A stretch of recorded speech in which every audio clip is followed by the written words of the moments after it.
Welcome to episode 4, What Matters? Learning Through Play. I'd like you to meet Pickles. Pickles just came to our family. She's a brand new puppy. When I got her picture, I just thought she epitomizes exactly what I feel inside when I look at her sweet little face.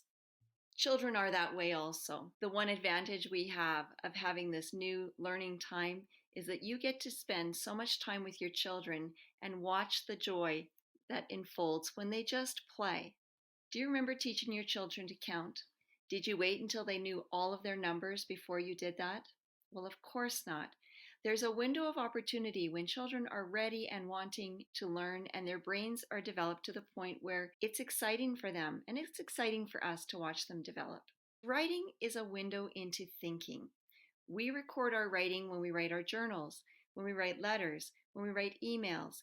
It's the way that we're able to communicate with others. Children also learn to write. And if you look at the little boy on the left, he's intently putting down his thinking on paper and watching what the teacher is telling him.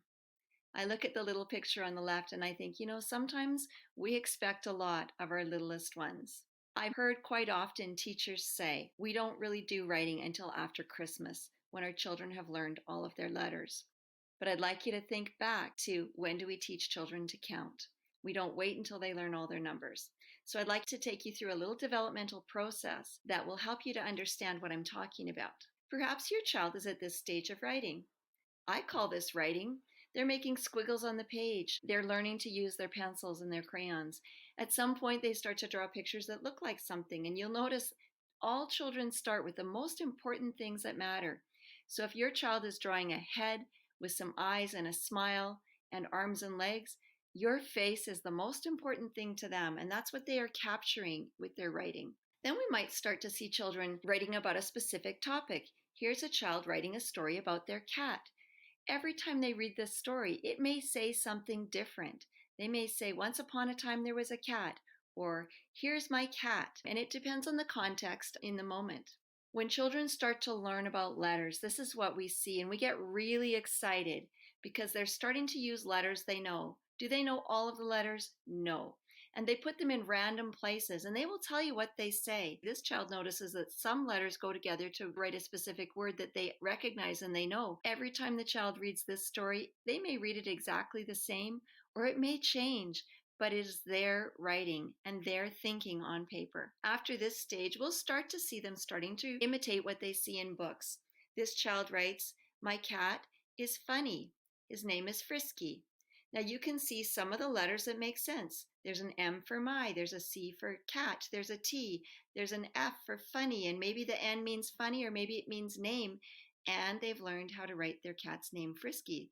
Maybe they asked you how to spell Frisky, which is really wonderful. I love that stage when children say, "How do I write?"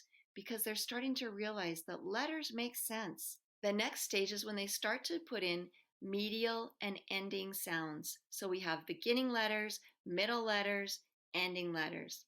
I have a funny kitty. And you can see how I can read this now. Teachers have the advantage of being able to read everything, but sometimes we get to the point where we stop knowing how to spell because everything looks right. And to me, this looks so right. When children start to notice print even more, they will notice that there are spaces between words. I have a black cat named Midnight. He's all black with yellow eyes. I like him. Wow. I have a real window into how this child is processing language, what is it they know, and what is it that I need to help them to work on to move them to the next stage. Then we get to the point where things start to make even more sense. We have medial sounds, or the middle letters. This child is also starting to develop their sight word vocabulary. The word my, and, I, look are important sight words that this child has included in their repertoire and developed. My cat is funny, and I like his feet. They are white and look funny, and I laugh. This is such important information for me as a teacher and for you as a parent to see where this child is at developmentally as far as writing goes.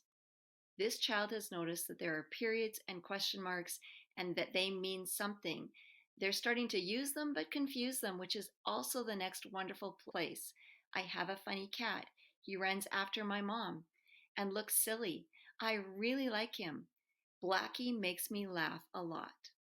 As a teacher, already I'm seeing I need to do some work with maybe silent E, with some endings, maybe some short vowel sounds. When does S say S and when does it say Z? And I can also see that there's some sight words that I might want to build on. The word have needs to become a sight word. But there's such rich information when teachers are able to see this. As I've spoken with teachers, the thing they miss most about not having children in front of them is watching that development happen, watching the excitement as children wrestle with ideas and think through things, and they get to watch what goes on in their brains and celebrate with them when that learning happens. Because we can no longer do that, we rely on parents. So I'd like to challenge you to have your children do lots of writing. Write everything and resist the urge to correct them. We know how things are supposed to be spelled, but you know what? You had to go through that process as well. I love having that opportunity when children want to write. It's like getting them to unload the dishwasher before they realize it's a job. There's a little window of opportunity when they are hungry for that writing experience. We want to see them go through all of the stages of writing, and we want to hear what their writing is about. So let's not change it. Let's not put marks on the paper. Let's celebrate what they're doing and have them read to you everything that they write, and have them write lots. The more they write, the more they wrestle with letters, the more they ask you, how do I write this? And the more passionate they are about their stories, the more prepared they will be to face the world ahead of them. Of course, we'll continue to teach them about the alphabet and what letters go together to make what sounds. These are all important. What matters to you, though, as parents, is to celebrate their writing, to let them experiment, to let them play, to let them show you what they know. And then when we get back together, teachers and parents will join together in this process called writing.